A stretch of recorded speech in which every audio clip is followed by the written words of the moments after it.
All right, people, good Wednesday morning, and it's just about that time. We've got one more day until the Washington Huskies play their final game of the season. And even though it's not for the biggest possible stakes, it's still a pretty good game. It's still a credible game. It's not the Rose Bowl, it's not Ohio State, but it's a good bowl game and it's a good team. And this Huskies team has done a lot to earn and deserve their spot right now. So we're definitely going to make a spectacle of this one because it's not the best bowl game this team has made recently. Obviously, the Huskies have recently made the playoff. Huskies have made the Rose Bowl in recent years. But this was a huge turnaround year for them, nevertheless. Good to go from a 4-win team last year that looked completely rudderless and hopeless to a 10-win team that has done things like go into Oregon and win, go into Pullman and win. Excuse me. Um, Completely revamp their offense on the fly from one of the worst in the country last year to one of the best. To work in all these new pieces on offense, to overcome losing a lot of pieces over the years on defense. They've come a long way. And for them to end up ranked in the top 12 by the end of the regular season and have this opportunity to go win a bowl game against a really good Texas team, it's great. It's awesome. And I'm hoping that the team can finish the job and get to 11 wins, get to 11 and 2, and probably end their season ranked in the top 10 when everything's all said and done after the championship. So it's exciting. It's exciting, even though we obviously wish it was a little more exciting. We're all sitting here going, oh man, if we had just beaten Arizona State, we might have made the playoff for all we know, because we probably play in the championship game. If we win the championship game, maybe we make the playoff. But you know, I'm trying to keep things in perspective. Obviously, that part is disappointing, but at the end of the day, the Washington Huskies are in a place I didn't think they were going to be yet. I didn't think this year was going to be anything more than 7, 8 wins at most. Getting to 10 wins and having this opportunity to end up ranked in the top 10, it's special and I appreciate it. But yeah, I'm excited for this one. I will be streaming the whole game. I plan on picking up dinner before this game starts. Going to turn the stream on a couple minutes before kickoff, and we're going to stream the whole thing from kickoff to the final gun. Should start at about 6 o'clock Pacific tomorrow night. So I hope to see you guys there for the final Huskies stream. Okay, so I already talked a little bit about this game before, but Texas is a team that is probably better than their record. They're 8-4. That's not that good of a record. 8-4 sometimes doesn't even get you in the top 25, but Texas is top 20, and the reason why is pretty clear. You take a look at their schedule so far this year.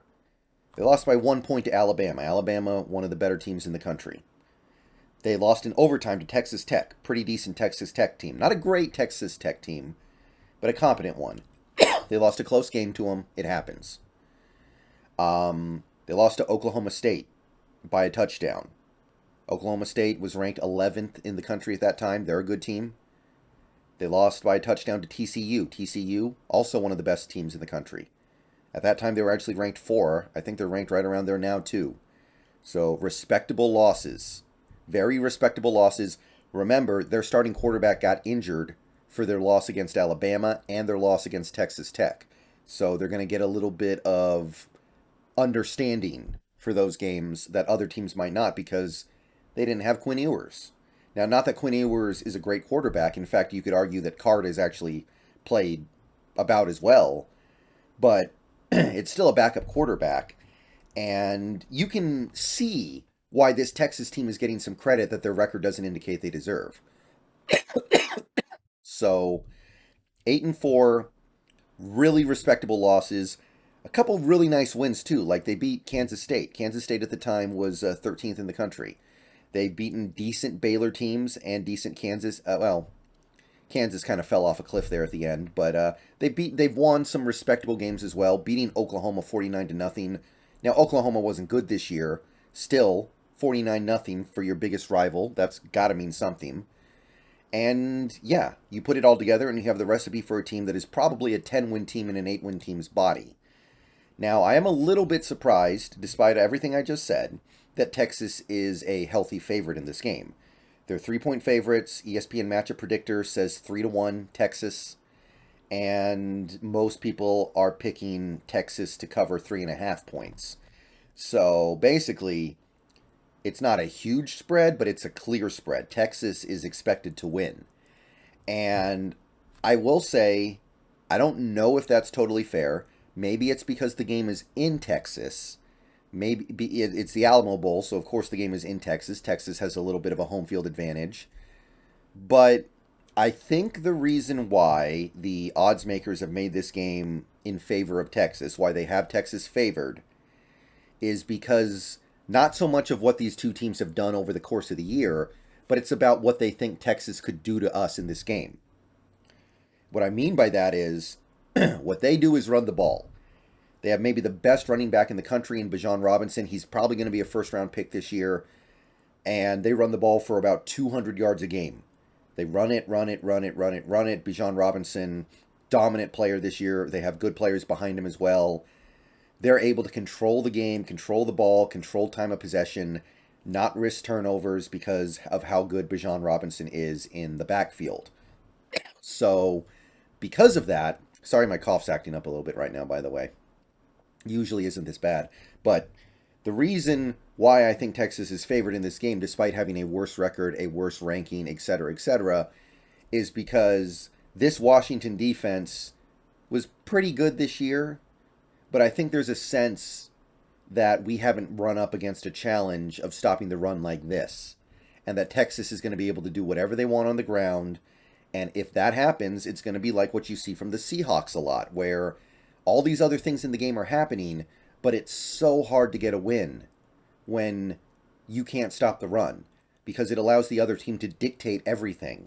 They get to stay in 3rd and short. They get to stay in 2nd and manageable. As long as they don't commit penalties, it's really hard to get them in the backfield. It's really hard to flip the game with a monster play.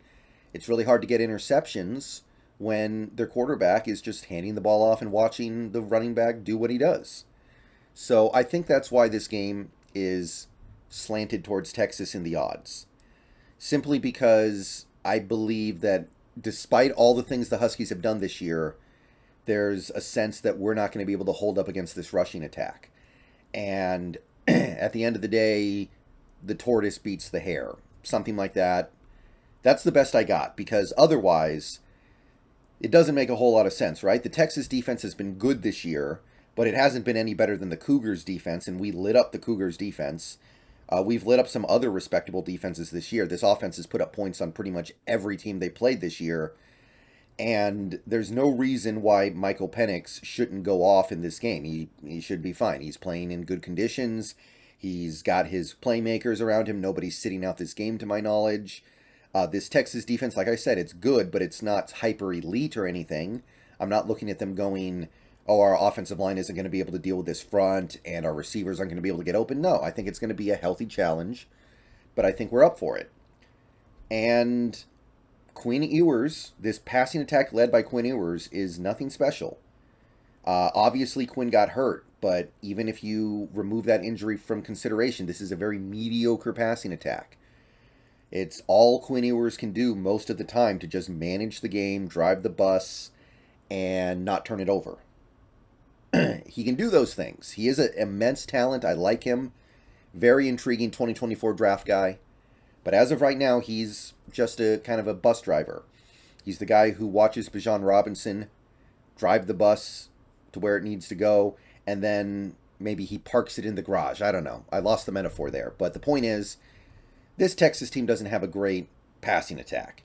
This Texas team is very much a run-first team, maybe as much as almost any team in the league that actually has a real quarterback. The other teams in the league that are more run-heavy than Texas are teams that have like a quarterback that literally can't throw the ball. Like these quarterbacks who basically have a complete noodle arm, like Army and Navy, like teams like that. So it's going to be an interesting challenge. I'm not saying it's going to be easy, but if we get behind, we definitely have the horses to make a comeback. I'm not terrified of this Texas defense. It's a good defense, but I don't look at them and go, they're that much better than what the Cougars are. Like, the Cougars had a defense that was allowing about 3 touchdowns a game. That's about what Texas has allowed. Texas has played some good teams this year. They've also played some really bad teams. So I believe that's largely evened out. And unless there is just this massive cataclysmic difference between the conferences that have completely thrown handicapping this game out of whack, I think we're the better team. That doesn't necessarily mean the matchups are going to allow us to win, but it does mean I'm going into this game expecting to win. So I don't really have a score for you. I don't think it's going to be easy. I don't think it's going to be a blowout. The way Texas plays, it's hard to blow them out because they're not a team that's going to turn the ball over a ton.